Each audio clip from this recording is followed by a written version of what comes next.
My gender is not human. Compiled by Nova. Image description. A large snake coiling around itself. Its scales are the color of the xenogender flag. End image description. Xenogender. A gender that cannot be contained by human understandings of gender. More concerned with crafting other methods of gender categorization and hierarchy, such as those relating to animals, plants, or other creatures/things. Letter from the editors. One of the best parts of the alterhuman community is realizing that you are not alone, that there are others all around the world like you. We kept seeing posts from community members asking if they were the only ones who felt like their gender wasn't human, or like it was affected by their species identity. Yes, there are others, a lot of others. And to prove it, we hosted the Zine. While this project definitely has an xenogender slant, anyone who had something to say about the intersection of their alterhuman identity and gender identity was welcome to submit their work. Remember, you can do what you want forever, and it's your gender. No one else gets to tell you what it is or should be. All artwork used in the Zine, when not provided directly by a contributor, was downloaded from Pixabay and edited by us to have the xenogender flag as an overlay, with the exception of the xenogender flag itself, which was downloaded from the LGBTQIA+ wiki, and our image above, which was commissioned from the amazing RAR. Special shout out to Kenneth Okami, who came up with the title for our zine during a brainstorming session. Also, another shout out to Dasky for inspiring the cover by being the one to introduce us to the alterhuman community, which they discovered through their own gender exploration, and which you can read more about in their entry later on.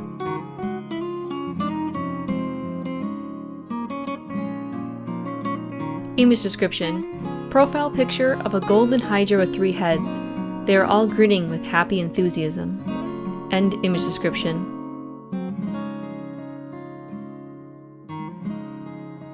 How did God fuck up a horse and a human at the same time? By Laika Wallace. Image description.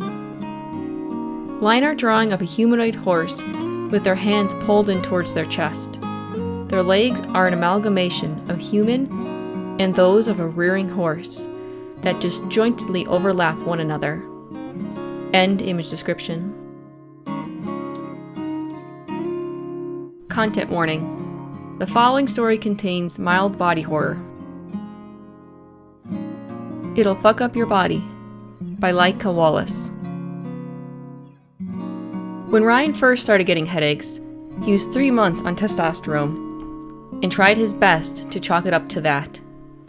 He read all the articles and brochures, had all the conversations with all his doctors. There is a big, real chance that his migraine will get worse despite his medication. He was already one of the lucky people who lived with debilitating headaches and fatigue, so he figured he could just kind of ignore it. This was not the migraine he knew. It felt, and he wasn't one to exaggerate, like something was boring its way out of his skull, just behind each temple. But maybe he could learn to ignore this too. By the time he was almost 6 months on testosterone, he spent so much time sleeping that he had to beg his professors to give him extensions on literally everything and could barely make it to most lectures. His doctors, thank goodness, got him on medical leave for a bit so he could rest and recover from whatever was going wrong. He prayed it would pass. Testosterone had been hard fought for since he came out as a trans man in grade 8, and for years everyone he knew had warned him against it, saying it'll fuck up his body, or fuck it up worse than it already was. He'd only managed to get a supportive doctor after moving out last year during his first year of university. He wasn't about to give it up over some fucked up symptoms he dealt with his whole life. It wasn't until he woke up one afternoon to blood on his pillow and in his hair that he panicked. "Jake?" he called frantically for his butch. She came running in from the bathroom, her bright orange undercut plastered against her neck with water, still struggling into her bra. "What's wrong?" "I'm bleeding." "What?" She dropped her towel on the foot of their bed and crawled up beside him, checking the twin wounds, smarting patches of broken skin on his scalp. His thick, dark hair was slicked with blood, but it was bright and not bleeding enough to indicate a serious problem. She was relaying all this as she did her best to wipe up the blood with tissues from the bedside table. "I think I just scratched myself really bad," he mumbled, dazed. "I don't know. It's been itching there for days." Jake just made a sound in her throat, wincing. "What do we do?" "Call your doctor and get you to a hospital." "I don't want to go to the hospital again," he groaned, sliding up into a sitting position. "I'm not sitting in a waiting room for 6 hours to get Advil and a bandage."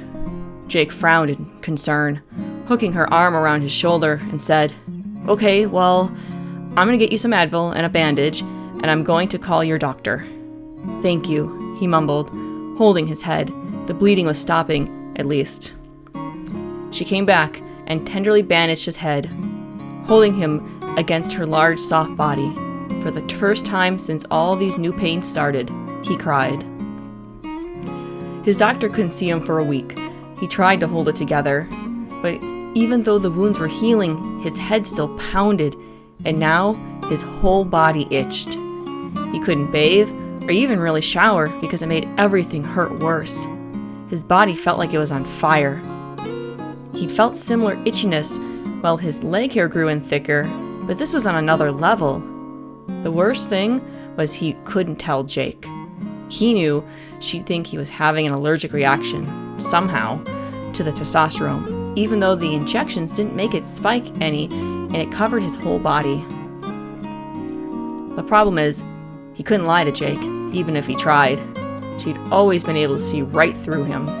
They'd known each other since before he came out, and had come out as bisexual together in grade 9, and then discovered butchness hand in hand over the next couple years. They'd been through breakups, middle school and high school, Ryan getting into university and Jake getting a job at a salon, and 2 moves each, plus 1 more to their new apartment, which was pretty shitty, but between the 2 of them, it was home. They could go through anything together. They both knew that. But this wasn't normal. This wasn't anything Ryan had predicted could happen to him.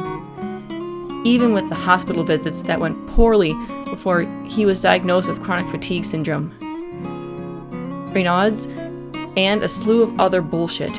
Even with the tense appointments and long waits and invasive tests, he never thought he could be in this amount of bizarre, fucked up, out of left field pain from testosterone, no less, even though he could not admit that even to himself. In a haze of depression, he turned to the internet for answers. All the informational sites he'd already read and were painfully vague and unhelpful. Instead, he found vlogs, and articles by trans people taking testosterone and talking about their own experiences. By 6 months in, he should be getting sweaty, having some hot flashes still, having a bigger appetite, and being tired all the time. That checked out, mostly. The pain made it hard to eat. He should be noticing that his existing hair is thicker and darker, and new hairs have grown in further up his thighs and on his upper lip.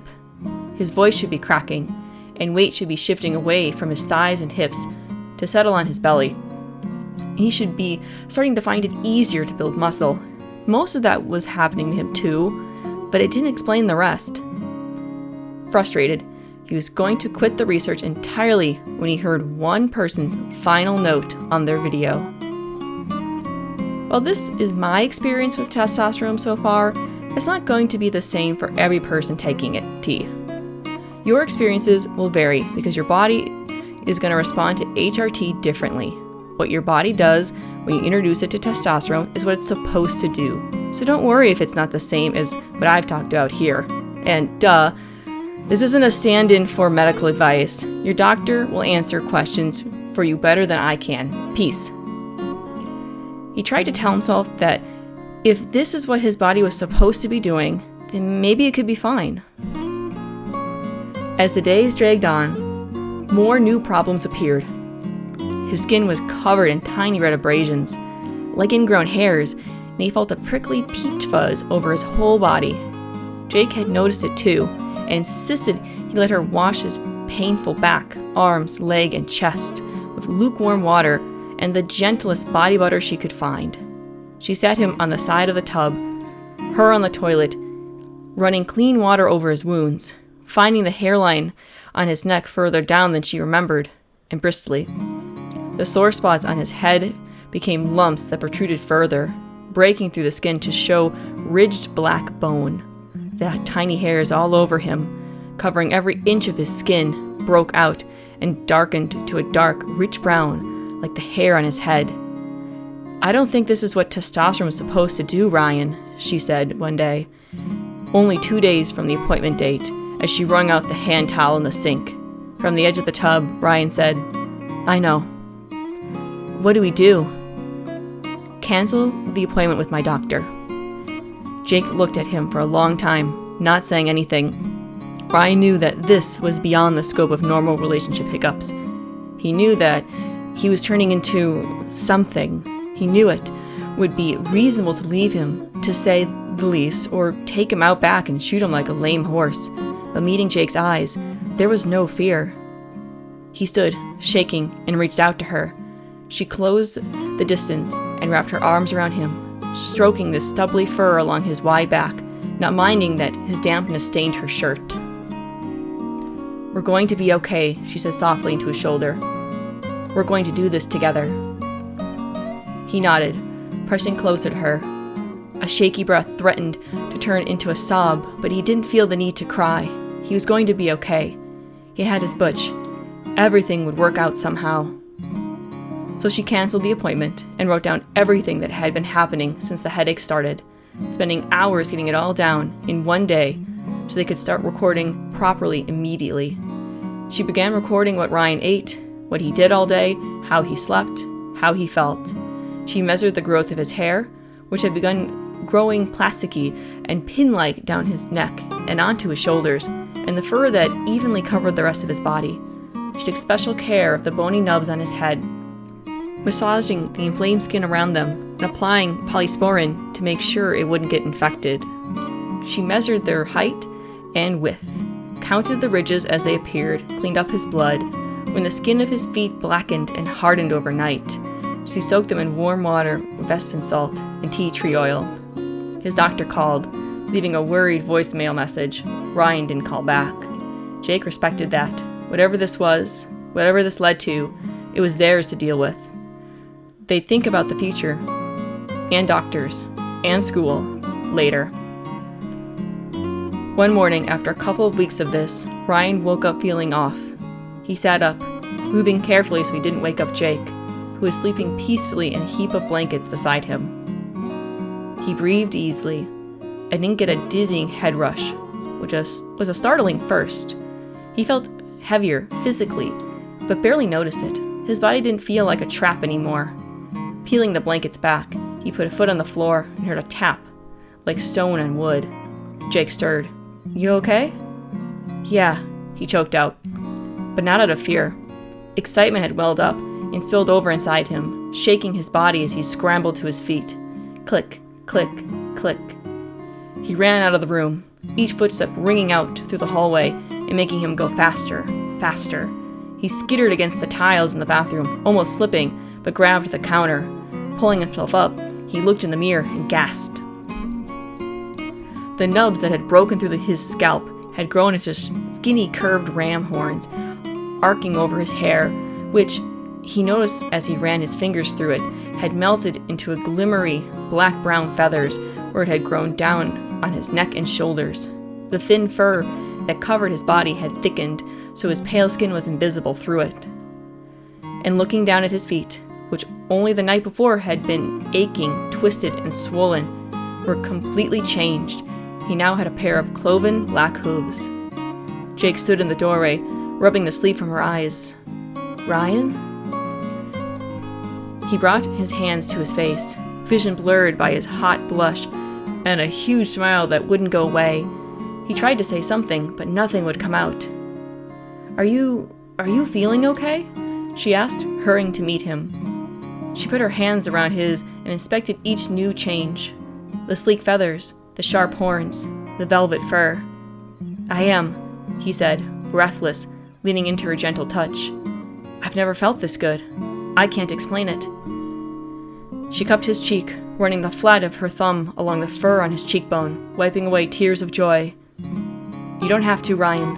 I love you. You really still love all of this?" he squeaked, voice cracking slightly. She nodded. "And I always will." He kissed her, winding his arms around her body, and they both knew that because they were together, everything would be okay.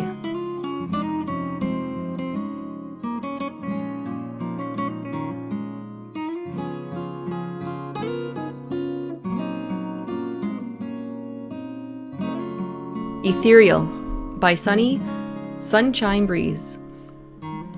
For when time crunches the mind, for when orders move my body without a thought, for when buzz echoes the office, in the split second of peace, I am there.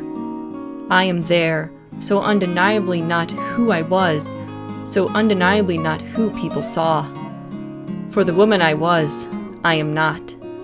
For the man I wasn't, I am not. In the split second of peace, my mind wanders where time stops, where buzz quiet down. What I am shines. I am there, small and sometimes big. I look dainty and frail, but never truly touchable.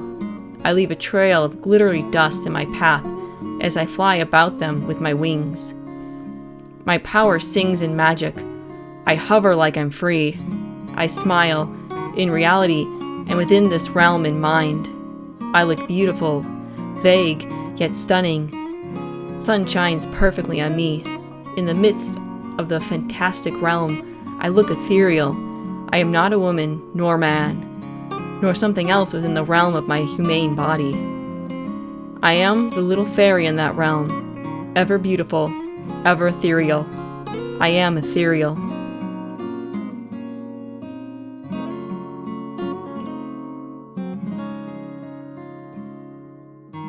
Seabag, Gender by Toby Riverrock. Image description. Listing gently in the boundless ocean, simple, mindless, free, written beside a huge humanoid jellyfish floating through an ocean filled with colorful fish. The blue folds of a jellyfish body act as a skirt and cap to an orange and soft humanoid shape with extended flipper-like arms. Their core is translucent and shows the impressions of ribs and a lighter core. Shining eyes peer down at the viewer from underneath their cap, and long tendrils cascade down around them from their cap and skirt. End image description.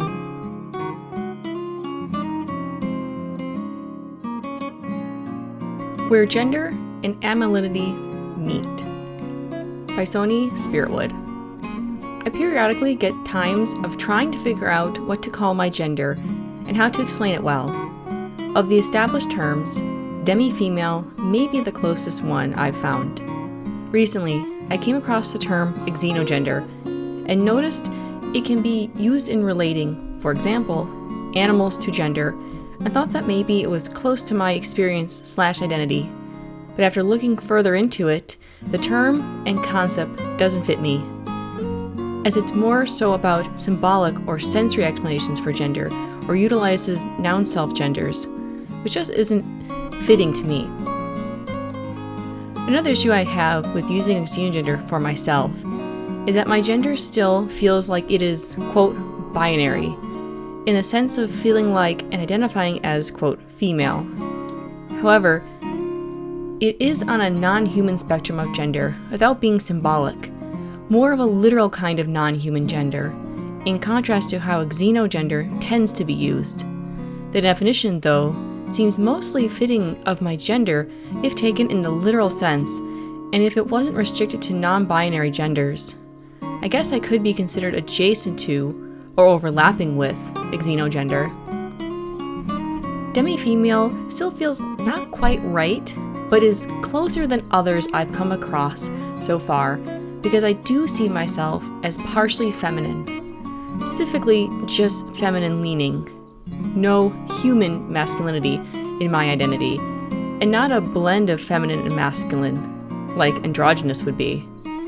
I'm comfortable referring to myself as she/her and female, though I tend to think that what I mean by female for myself is rather different than what is generally meant by human society as female. If anything, I'd call it something like neuter female, but that still doesn't get into the depths of what the hell I am gender-wise. Now granted, maybe I shouldn't even be caring much about a term to fit my gender identity, especially with so many terms and definitions already, and with more being coined as time goes on. I know I don't need a term for it, let alone some perfectly fitting one. However, at least thinking about the terminology and exposing myself to some of these terms helps in my introspection and towards better understanding myself, including in relation to, and in contrast to, other people. It also lets me understand the extent of my personal animality and how it permeates through into so much of who and what I am on a non-physical level. Over time, in part through considering these gender identity terms, I've developed a better concept and understanding of just what gender means to me and how or where I fall along the vast diversity of gender identity.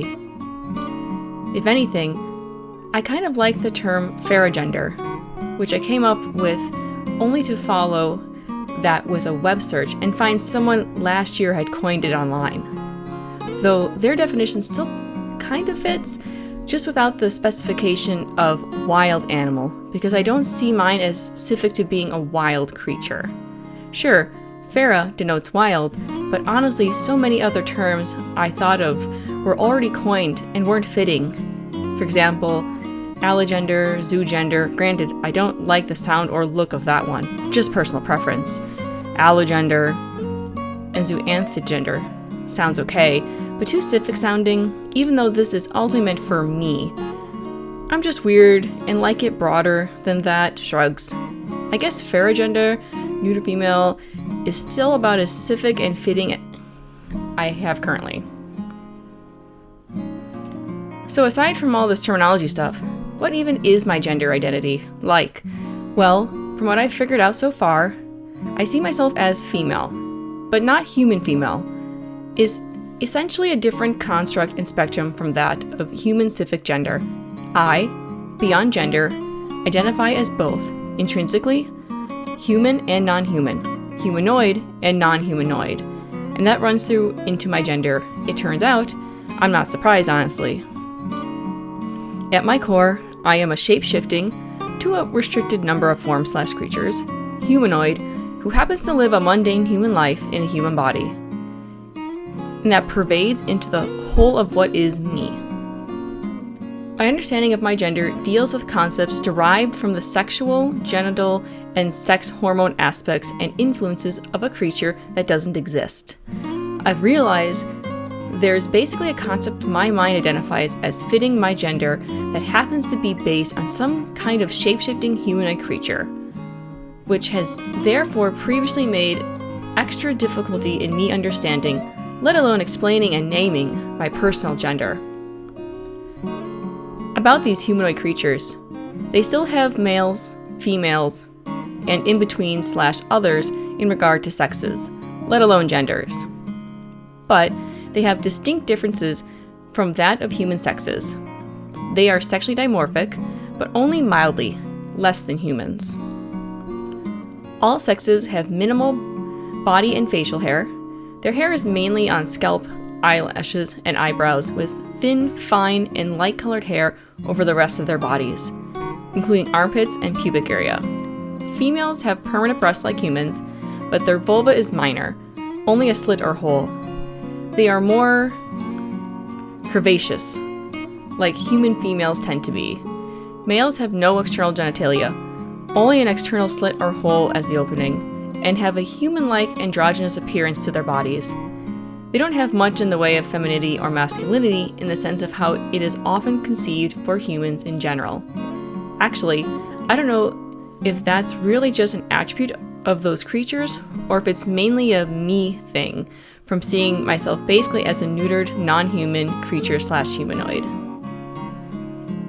In my case, for my gender identity, I would like to be one of those females, although a neutered one, post-development of secondary sex characteristics, retaining a sexuality and sex drive based out of pleasure, not for reproduction or from sex hormone influence, and identify as sterile. I also sometimes, when my libido and arousal are strong, experience an erect phantom humanoid penis. I don't have a good concept of its form, but it's without testicles. Though, so far, I don't consider that part of my gender identity. I feel it is just something strange I experience for whatever reason. Though perhaps it's a humanoid internal penis that I only feel when it is erect and, quote, unsheathed, in an external position. I really don't know yet. Also, at times, I have the desire to do binding of my breasts, though I've never journeyed into actually trying it. Including feeling sometimes, not always, more aesthetic and sensory-based satisfaction when my breasts feel relatively flatter due to wearing certain kinds of shirts. So I feel like I primarily identify as a female gender of that strange humanoid species, while also, less often, feel myself fluctuate towards the male, more androgynous and not masculine, part of the species spectrum. It's all very strange, having a non-human gender, so to speak, and I haven't yet found someone who experienced this sort of thing. But then again, it's a difficult thing to figure out. It has taken me several years to nail down this much. It's outside the human normal spectrum of gender and sex, and it's probably something that is very relatively few people experience. It'd be tricky to transition to feel more comfortable with myself and body, but I've taken some steps. I did get sterilized a few years ago, so that's at least something closer to the whole neutered aspect. To be fully neutered, I'd have to have my ovaries and uterus removed, and that would have its own set of health issues following it, and I keep my legs and armpits shaved close most of the time. To me, it's not a female-specific thing, as I noted above regarding the appearance of that humanoid species. I haven't worn makeup in a long time. Lack of motivation is part of the reason. I'm content with my face looking how it does, sans things like plucking my eyebrows or reducing my acne. But I will note that initially in high school when I started wearing makeup, it was largely inspired by men wearing similar styles of makeup that I went with, as also the same men influencing my hairstyles back then sometimes. I see makeup as a gender-neutral thing, even if it isn't treated that way in a lot of our societies. Beyond that, I'll never have my genitals transition to be like I feel they should be. While I'm at it, I'll throw some in here about my sexuality. For years, I identified as gray asexual, more specifically now as demisexual, which I feel is fitting enough for me, along with polysexual, though confirming the polysexuality is tricky given that I'm demisexual and have only been sexually attracted to, I think, 2 people in my life, one a trans man and the other a trans woman. When I'm outside of one of those romantic relationships, and before I developed a genuine romantic attraction to either person, I have been devoid of sexual attraction and even lacking a sex drive. For the past several years, I've been in a stable romantic relationship, and it started off with some level of sexual attraction. Already romantically attracted to this person, and been with them previous times. It may be a low to moderate sex drive, but for the past few years, the sexual attraction and especially sex drive have been high. Personally, I think it relates to my chronic depression as some fucked up way to balance out the fact that around the same time as the sex drive went up, my ability to feel pleasure during sex dropped. Sexual anhedonia. And so did my ability to orgasm. So it feels weird to be a demisexual person with such a high libido and high sexual attraction, I'll bet all directed at either one human person or, alternatively, fictional humanoid creatures, and on top of that, being anorgasmic and having sexual anhedonia. My body and mind are just odd when it comes to this stuff. Addendum, my gender. Upon further, gradual reflection on and off for months, I've come to understand more about my gender. More accurately, the concept I align my gender with is the same as what I had previously written in my Where Gender and Animality Meet essay, but my understanding of it as non-human has changed. It's kind of confusing in that it's sort of a liminal concept between human and non-human, given that it doesn't align with any known human/hominid or primate that I'm aware of, even though it most closely resembles Homo sapiens, so hence my confusion in labeling it previously. I've taken to now terming it parathorogender, or basically a gender that is near and beyond human, but not actually human as we know it, i.e. homogeneous or other real hominid. My description given in that previous writing still stands, but I've come to realize this concept is essentially my, quote, ideal version of humans, what my mind idealistically conceives humans, including myself, should physically and sexually be like. All body hair is short, fine, and lighter in appearance. Facial hair is the same, and never long or thick, like masculine aged sapiens. Facial hair and even eyebrows are thin to moderate in thickness. Males are androgynous looking and have internal genitals with only a thin slit or hole, urogenital opening, as females also have the same external appearance to their urogenital opening, with vulva being vastly reduced compared to aged sapiens. There are also other sexes/intersex individuals, though externally their differences are less obvious than in aged sapiens. Females do have breasts, but they generally don't get particularly large. Probably not bigger than a C cup. I do wonder sometimes if this concept has any relation to my blood pure kin type, but I haven't reached a more definitive answer on that yet. However, at least the genital part might relate to 3 of my therotypes: cat, mongoose, and theropod, probably mostly cat, in that they have internal genitals with a reduced vulva, so there might be a non-human aspect to this gender concept anyway. So I just understand this as being a highly conceptual body type that I feel my own body should align with, even though it doesn't. At least, not fully, though it helps that I'm assigned female birth, because if I was assigned male birth, I'd probably have more dysmorphia or outright regular dysphoria about my body's gender appearance and sex. I feel fortunate that my main dysmorphia about it is having a large, normal for aged sapiens, vulva, rather than the reduced kind that various animals have, hair that I regularly shave to appear smoother in my armpits and on my legs, along with the appearance of my pubic hair, and possibly not feeling, quote, right about having nipples and areolas. Mostly areolas, I think. I might be okay with nipples themselves, kind of ambivalent about it. I therefore feel kind of bad to have believed that my gender was basically, quote, non-human, and have thought that for a few years at least, including taking part in post/discussions about having non-human gender types, only for it to turn out to be, quote, human, but another fictional concept of human, end quote. However, I understand that such is just part of introspection and learning more about myself, including through trial and error, so I'm not beating myself up about it really, just feeling kind of off about seemingly, not intentionally though, quote, misleading people about my gender. I do, though, believe my gender is still connected to, or a part of, my alterhumanity, not the other kin parts.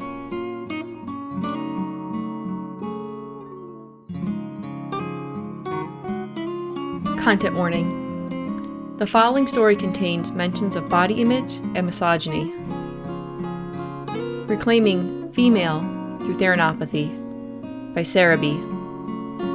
Can you imagine the scent of the velvet fuzz of a newborn animal, the experience of a dark den now filled with new life, life that hasn't even opened its eyes yet to the winter world just outside?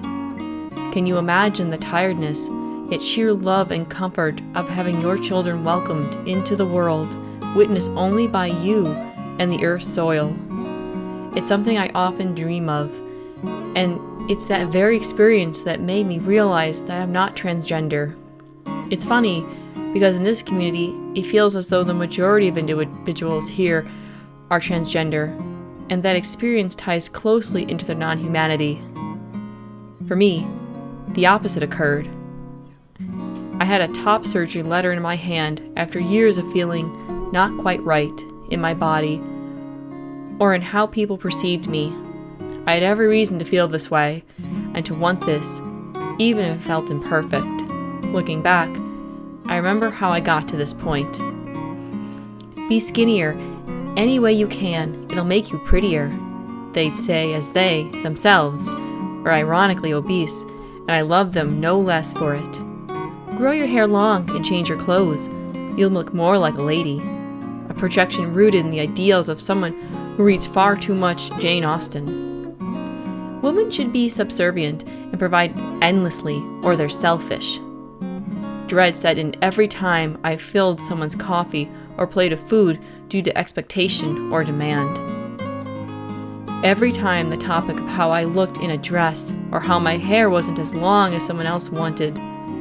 The disappointment of my family when they learned I dated other women in the past, and the relief when I dated one man. The eye rolls and my teacher's discouragement when I expressed an interest in physics or chemistry.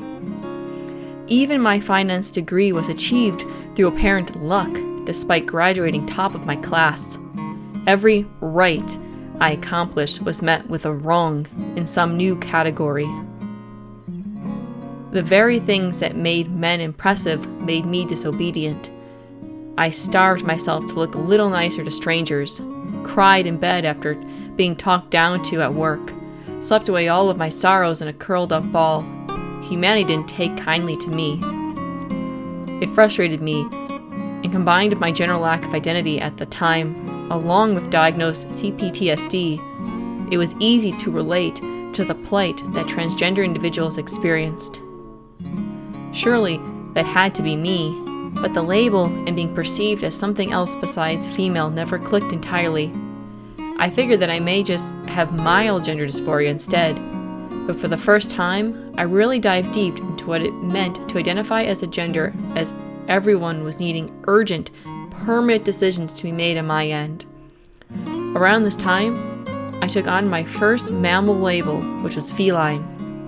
Ironically, cats are often the first animals to be associated with femininity and to be mistreated because of it. I wanted motherhood, but I wanted my own kittens to rear more than I felt like I wanted to raise a human infant after spending time in a daycare and at a cat shelter. I didn't want my breasts, but not because I wasn't a girl. That's just how other animals are. Perfume was a method to mark the rooms I had been in, not for elegance. I still felt so female, yet I didn't see another way out besides transitioning until it occurred to me.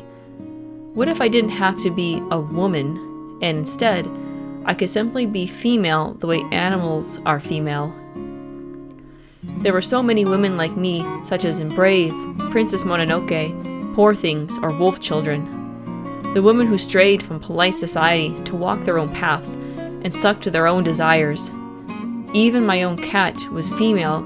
It held her chin so high and demanded when she would or would not be held.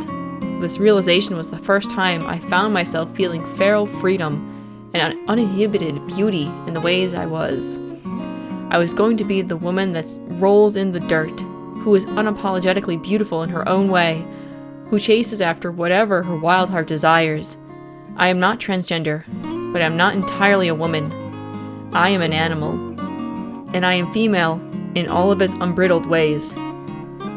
Shedding my domestic cat label, I have taken up the title of Bobcat. With it, I swear on my name that I will bite the hand of any who wish to tame or domesticate me ever again. I have been released out of the crate and back into the wilderness where I belong, and I shall never look back down the mountain. I feel the moss beneath my paws, the cold breeze kissing my nose, the smell of rain-soaked woods. Ravens cry as I run on 4 legs towards the peak, released at last from the grips of mankind. I feel the warmth of a life suddenly worth living, growing along with the hair I now reclaim as my own fur, without shame or expectation. I am home at the summit of my own world. My spirit runs wild, and she is female.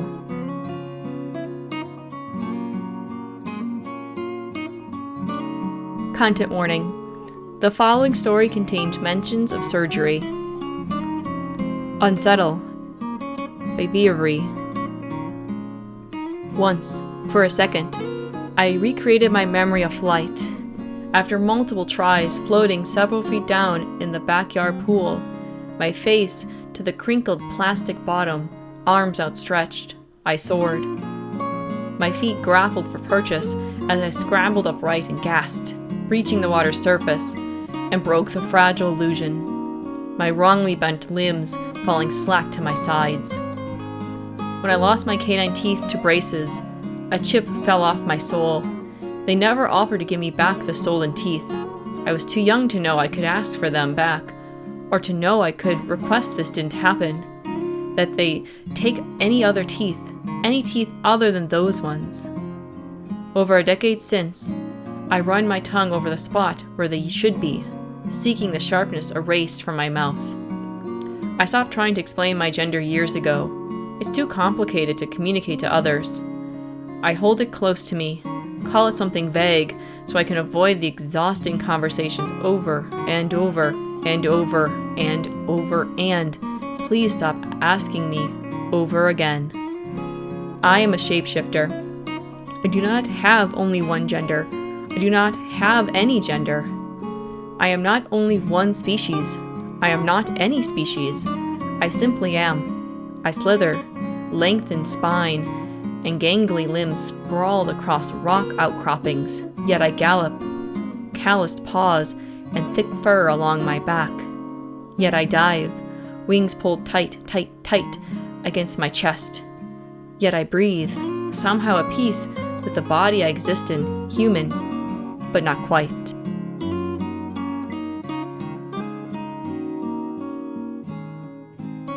Genderfluidity, a mere poem, by Telu Telu. Matter changing, gender changing, pants to skirts, creeks to rivers, rain pouring down, ponytail released, rotating pronouns, tides turning is, genderfluidity, is turning tides, pronouns rotating, released ponytail, downpouring rain, rivers to creeks, skirts to pants, changing gender, changing matter.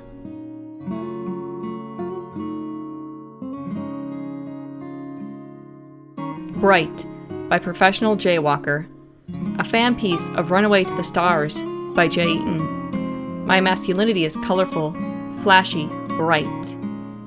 I sport black clothes with vibrant color accents, dye my hair as a gesture of bird narcissism. I'm loud and hard to ignore. Avian brightness defined by the aliens of the sci-fi project have a similar brightness. Electric blue-yellow crests, fanciful clothes meant to catch the gaze as much as possible through their sheer loudness. Them and me, trans-bright individuals. I decided the rave-type subculture clothing might fit best this piece, as it's one of my most affirming styles. Be loud.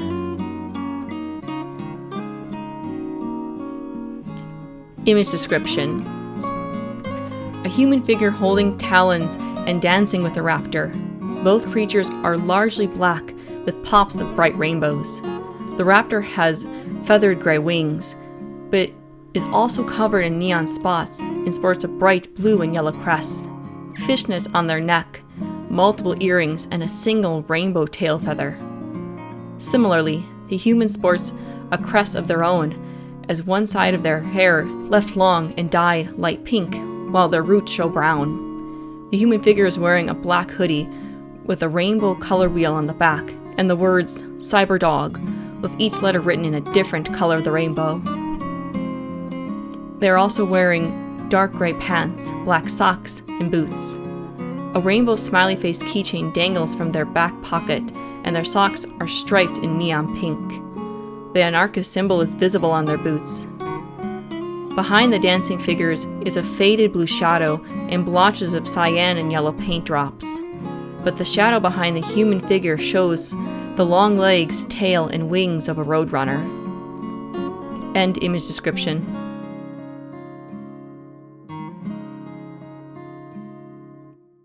Content warning.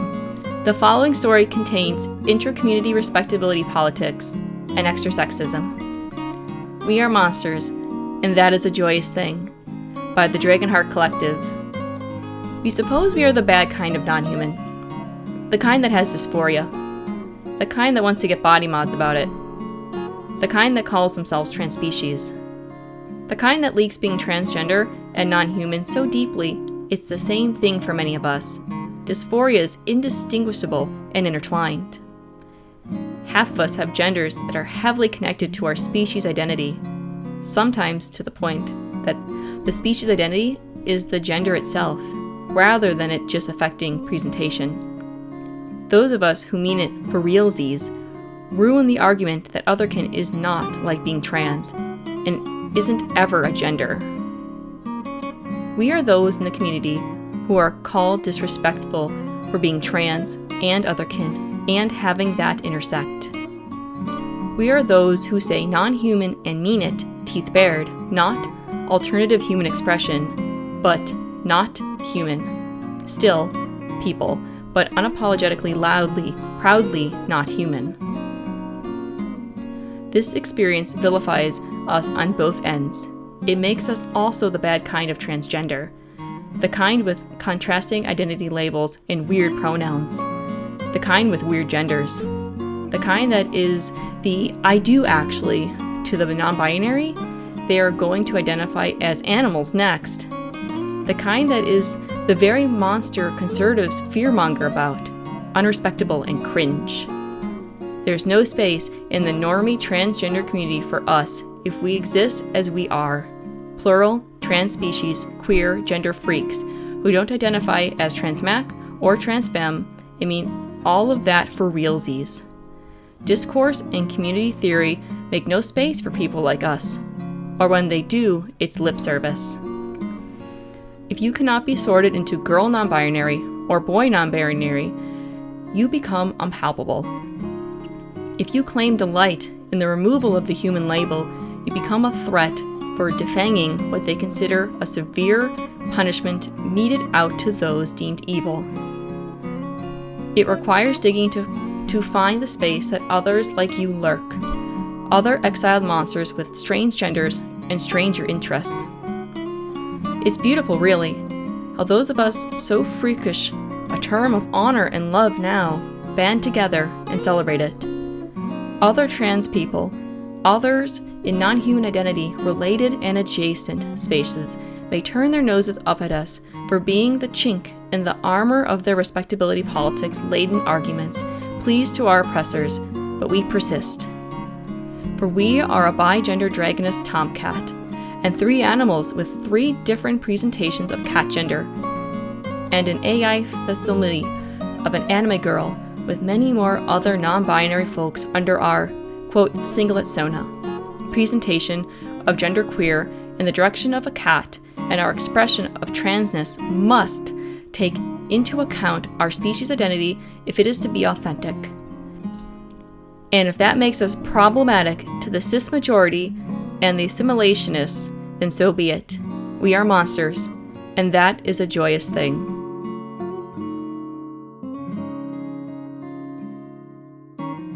My Gender is She-Wolf, by Earth Listener from the House of Chimeras.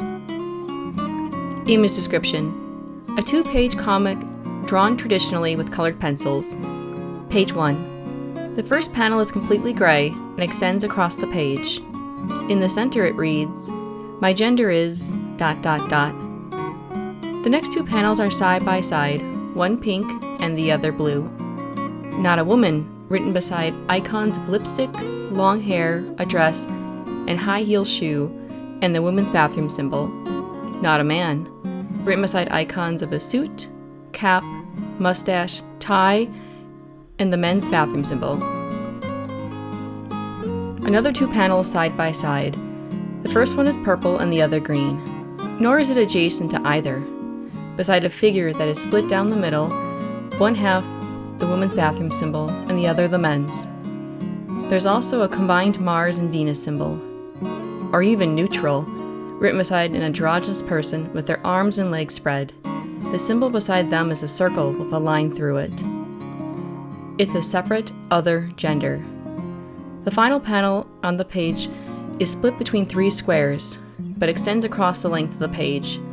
The background is of the Nonhuman Unity flag, and features a side view of a brown wolf walking with their head down. Page 2. The first 3 panels are side by side. Panel 1 shows a topless person hiding breasts behind their arms. Their face is blacked out. I once had dysphoria surrounding my chest. Panel 2. And while top surgery helped, the figure from before has had top surgery and is no longer hiding their chest. Their face is also still blocked out. Panel 3. It wasn't enough. The human figure is gone, and instead a close-up of a body of a brown-furred wolf standing on their hind legs is shown. The next 2 panels are side by side. I have dysphoria because I feel so hairless is written beside a pair of clean-shaved legs, but any amount more would still feel too mangy. Now the legs are covered in hair. The background of the following panel is a non-binary flag, because I would still have a human body. An androgynous, naked human form without genitalia is shown, because my gender is not human. The human figure is shown from behind, looking into a mirror that shows the reflection of a wolf. The final panel extends the length of the page, and its background is the Nonhuman Unity flag. My gender is she-wolf. A brown wolf is shown, laying down with their head over their front legs. End image description.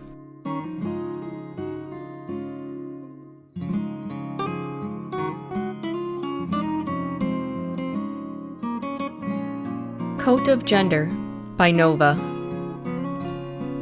Image description. 2 leopards holding up a large, purple non-human symbol, a diamond inside of, and slightly overlapping a circle. The leopard on the right is a melanistic leopard. The diamond of the non-human symbol is split into fourths by alternating triangles of purple and white.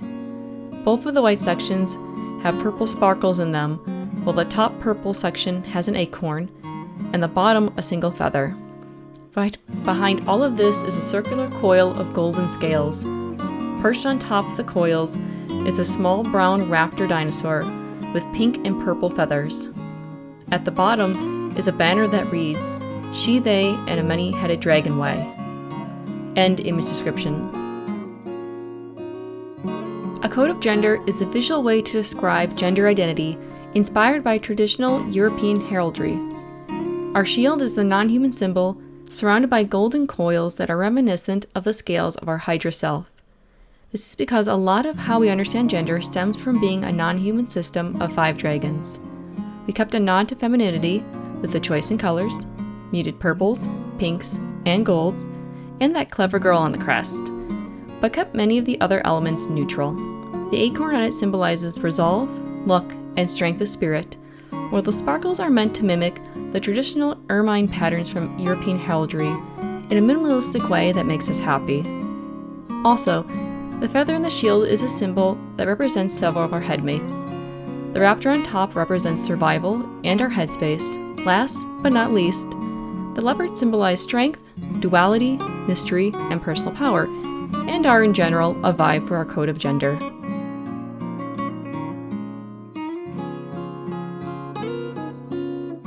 When Does Gender Make One Non-Human? By Dosky.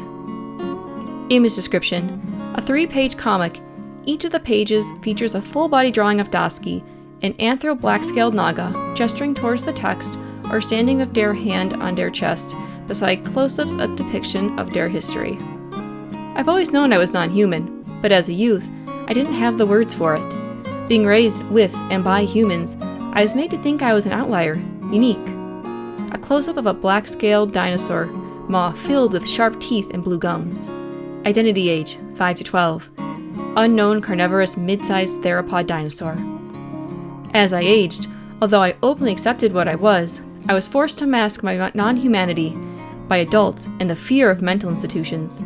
A close-up of a large black cobra with blue gums and both hood and fang extended. Identity age, 11 to 18. Earth controller / protector deity. At the same time, I often verbalized, I am not a girl, or I wish I was a boy. Since back then, non-binary wasn't widely known like it is today, especially to kids. This, thankfully, only labeled me as a tomboy at that day and age, but the message was the same. You're lying, shut up, and uphold the status quo freak. The snake from the previous panel is now coiled up and trapped within a black sphere. All around them is a bright yellow light emitting from the outline of a Christian cross. Eventually, I myself buried every shred of what made me me, deep into the darkest part of myself. Indoctrinated into the cult of Christianity, I tried to forcibly shape myself into their human mold, since openly being different only brought me pain. Thankfully, my indoctrination didn't last very long, and next helped bring me back to my senses, and gave me the environment I needed to unearth my non-humanness. They also introduced me to the concept of non-binary genders, being a gender themselves. Identity age, 20 to 23, angelic maned lioness chimera. A headshot of a maned lioness nervously looking over at a black and white cat that is angrily ranting with all their fur bristled. To be trans, someone needs to have dysphoria and go on HRT... Unfortunately, they were a transmed. Although it made me heavily question my gender, due to now knowing non-binary was even an option, it wasn't a safe place to actually explore it. A human figure is sitting on the couch, looking skeptically at the laptop in their lap. It wasn't until I got together with my now spouse, who was very supportive when I told him that I'm not straight, that I felt comfortable enough to begin to look into it. So look into it I did. I followed Tumblr blogs about non-binary and xenogender identities, and read countless websites. Eventually, I found a huge Google Doc of Mogai gender identities. There were several that fit my description of gender that cannot be understood by humans, but one in particular stood out. The next panel is a close-up of their laptop screen. Angel gender, a gender relating to godkin or angelkin, which is hard to describe to non-kin. To quote at Sophia Crocker, it's a gender that feels simultaneously soft, warm, and bright, as well as hard, cool, and dark. If I were to describe it using colors, it would ... Poof, realizing these action words explode out of the thought bubbles around a close-up of Dosky's black cobra head, their eyes wide in astonishment. Wait, what's a godkin?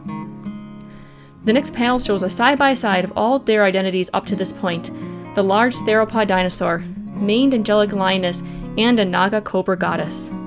I'd finally found the missing piece of myself. So many questions and uncertainties fell into place upon seeing that one word, subsequently finding the community, and coming to truly understand my non-human nature.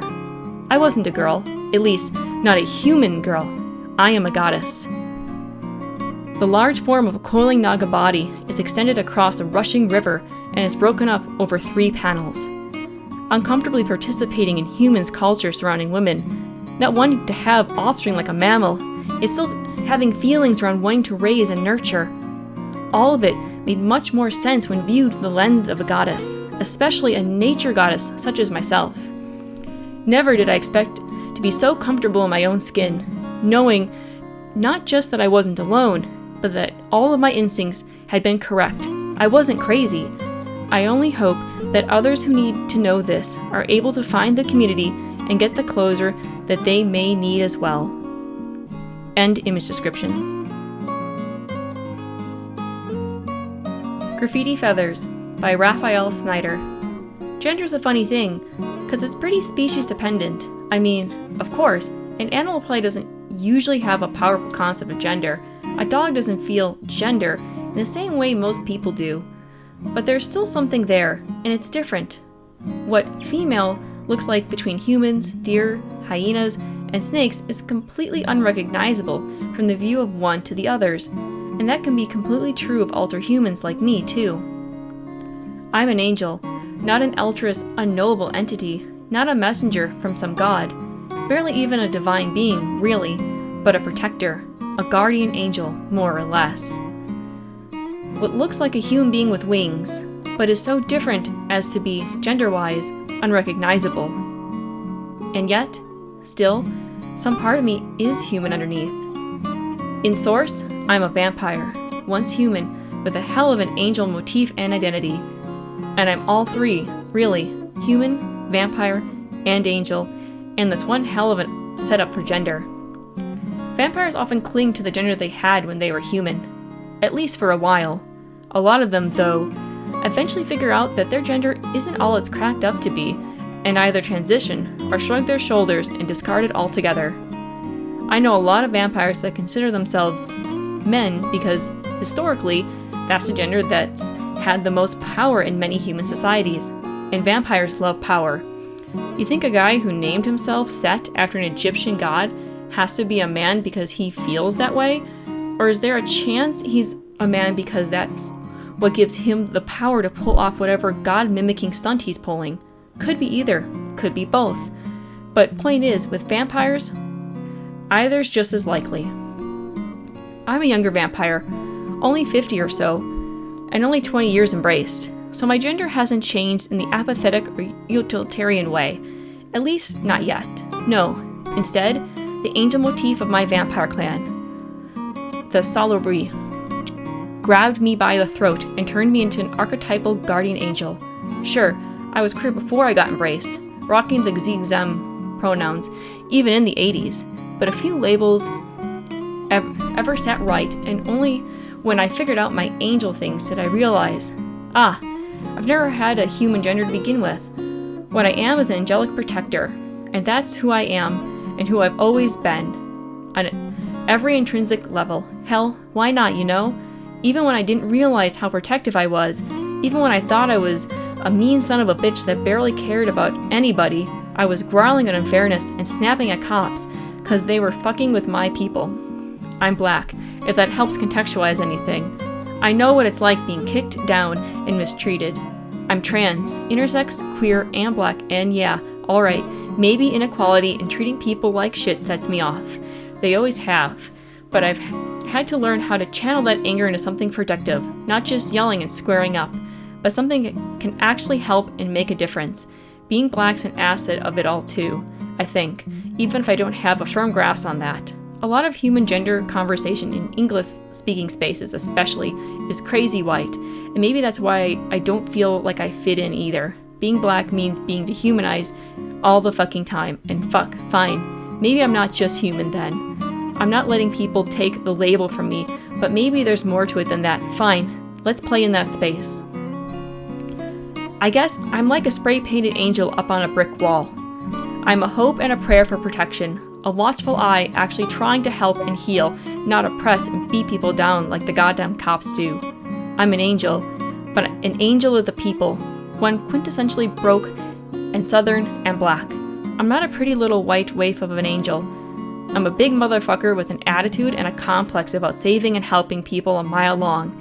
Is that species? Is that gender? I guess so on both counts. That's all ingrained in me, so I don't see much point in picking it apart. No human gender labels have ever sat nicely with me. I like trans and queer, but not non-binary. Even though it applies, it's a good label. Glad we've got it. Glad other people like it. But it sits on me like a hat that's too small. It suggests a humanity to me that I've gone beyond. And I don't mean beyond as in better, I mean beyond as in going further down one of many paths. My way isn't the right way, per se, but it's the right way for me. Do angels even have gender? I mean, God, what for, right? Maybe that's what's going on with me. Because what does a protector and healer need gender for? Granted, I'm not just an angel. I'm human and vampire too, and that complicates things.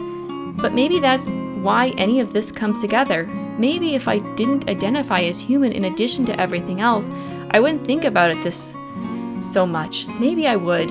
I don't know. But I picked they, them pronouns because they felt so outside of anything else I knew at the time, a step beyond and in a wildly different direction. And that's the only thing that felt right. I named myself Raphael, unaware of the angel thing I'd picked up years later. And it feels like a stroke of cosmic or divine genius. Raphael. the archangel of healing, and I became the one kind of vampire that can heal, the one kind of vampire that most other vampires agreed were good to have around until we nearly got wiped out. And is Raphael a man per se? Why? Or is he something else, and an angel entirely, and just takes the form of a man because that's what feels right, or what people expect of him? How similar would we be, and how different? Where do I fit in the host of angels that ascribe great religious meaning to their existence, whether that be Raphael, the archangel, or the dozens of angelkin and fictives I've spotted but more or less moved past because I ascribe such a different meaning to the name? Is this an essay? Is this a disorganized ramble? Is it me sorting myself out as I tell you about it, the 1,000th step on a path a million steps long? Maybe it's all of those. Maybe I'm still learning what my wings mean, and I want to feel understood, like I belong somewhere. Species and role and gender are all parts of our identities, and maybe for some people, those are easily separated, only overlapping in a few places, but not me. To me, every aspect of who I am is completely merged and intertwined with every other part, dots and sprays of paint on the wall, put there by someone kicked and angry but not broken, desperate for protection and to strike back in whatever way they can, making something beautiful along the way. I just hope I live up to that, because living ain't pretty, and I'm a lot more complex than a two-dimensional painting on a wall.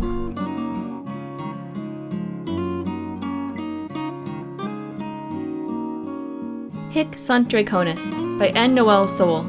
Gender, in my species of dragon, is far more a melting pot of preferences and instincts than anything of singularly biological realities. Gender is not based on any of the many sexes that my species can come in. Instead, it revolves around complex courtship rituals, territorial instincts, and occasionally some other odds and ends. Gender is interwoven with sexuality in a way that is hard to explain, but which matters greatly to define it. There are dragons who court, and there are dragons who are courted. There are dragons who are settled into a single territory, with or without a partner, and there are dragons who are nomadic and still searching for their own land to claim. For me, these are the two axes upon which my species' gender is most often understood. It may very well be that gender, as humans understand it, is entirely the wrong way to conceptualize what I'm talking about in this civic essay, but is nonetheless the only terminology we have to define this meaningful way of understanding ourselves and interacting with others of our species.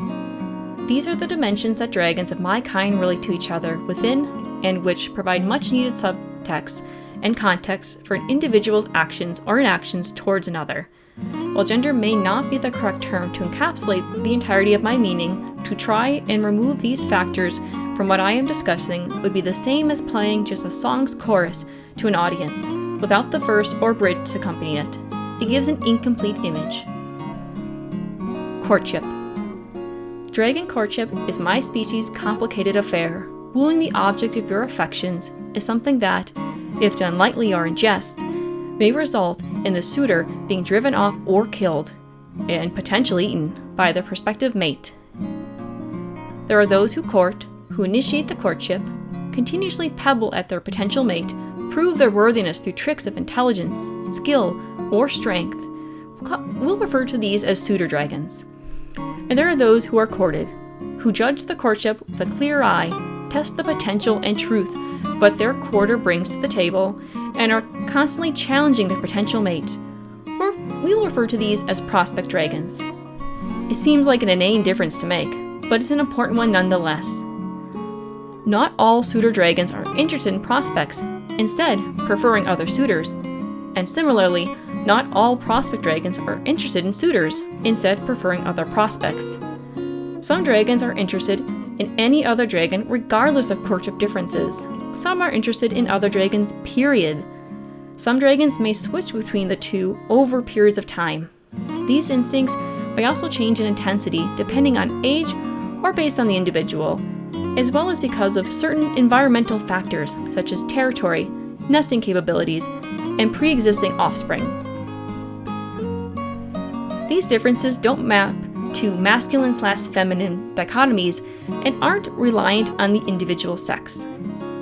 These also do not completely map to any human roles during sexual activity, such as top/bottom/first either.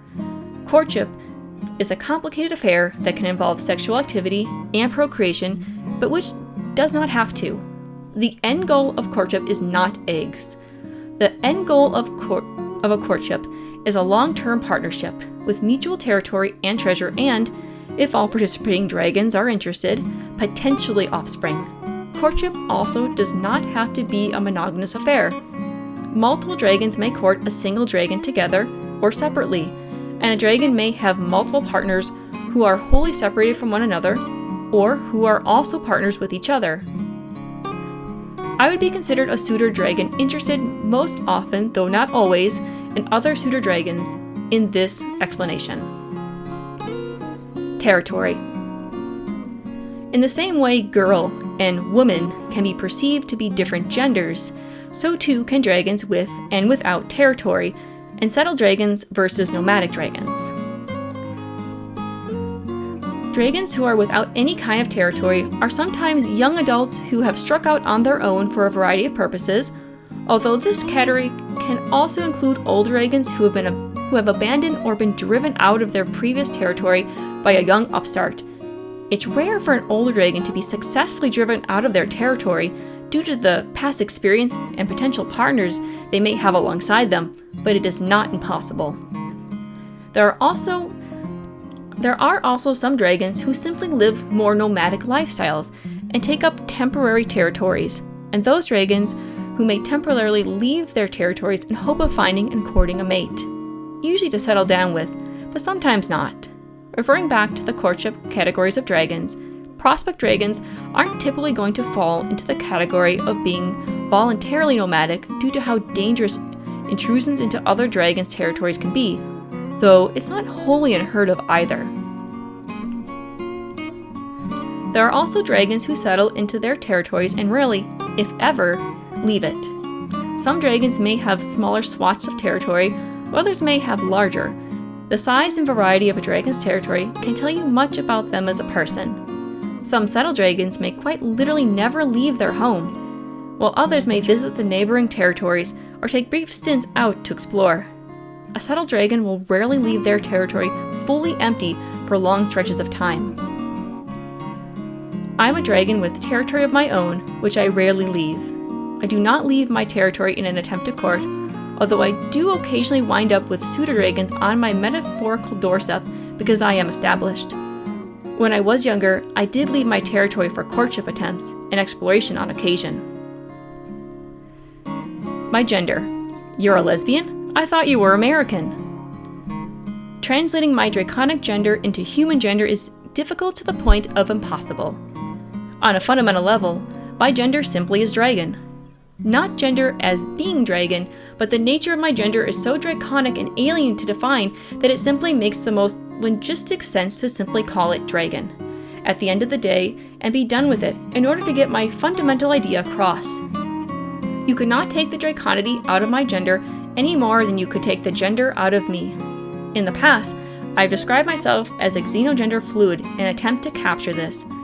Xenogender to reference the non-humanity present overall, with a fluid suffix to both try and encapsulate the non-static axis of suitor/prospect and settled/nomadic present in my species, and to attempt to explain the differences in sex between me and the human body I find myself in.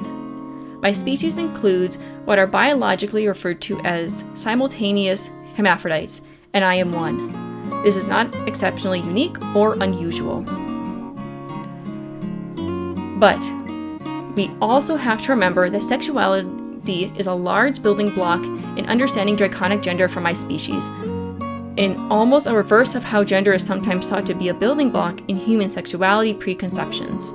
I am a suitor for suitor, settled dragon.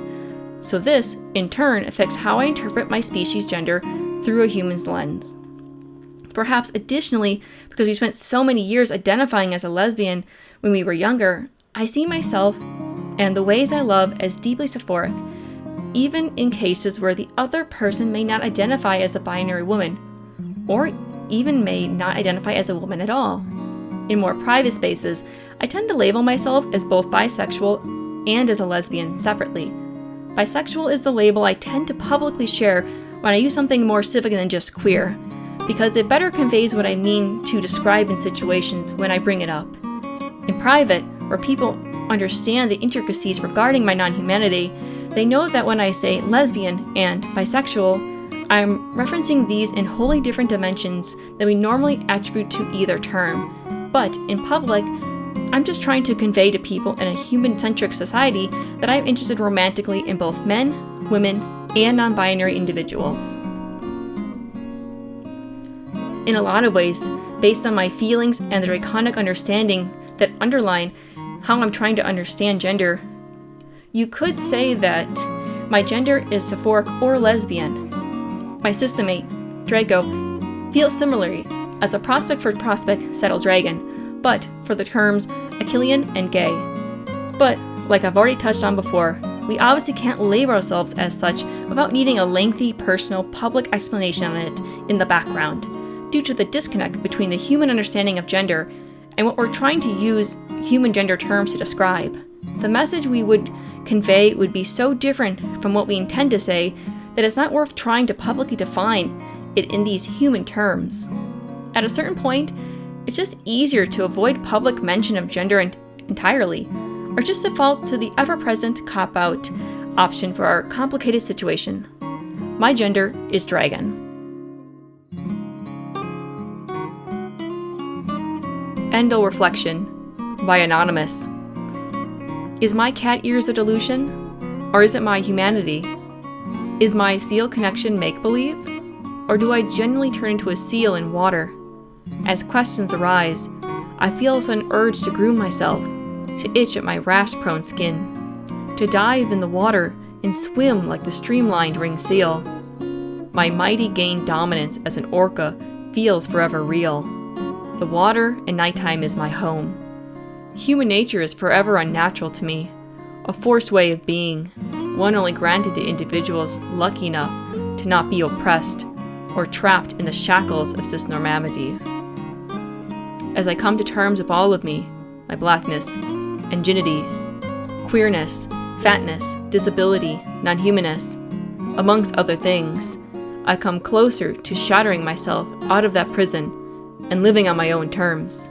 I don't owe anyone humanness. And not only am I non-human, but my non-humanness is also my gender.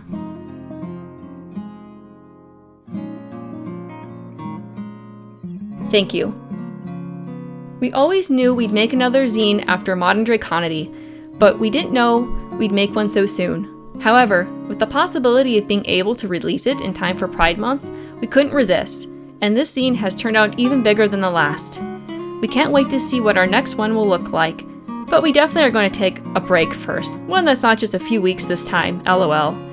Thank you to everyone who submitted works. It means a lot to us that others think our project is valuable and are willing to use their time and ability to be a part of it. The community is so talented and varied. We hope this zine serves as a comfort for anyone who feels alone in their alterhuman and gender identities. May your claws stay sharp and your minds free. Nova.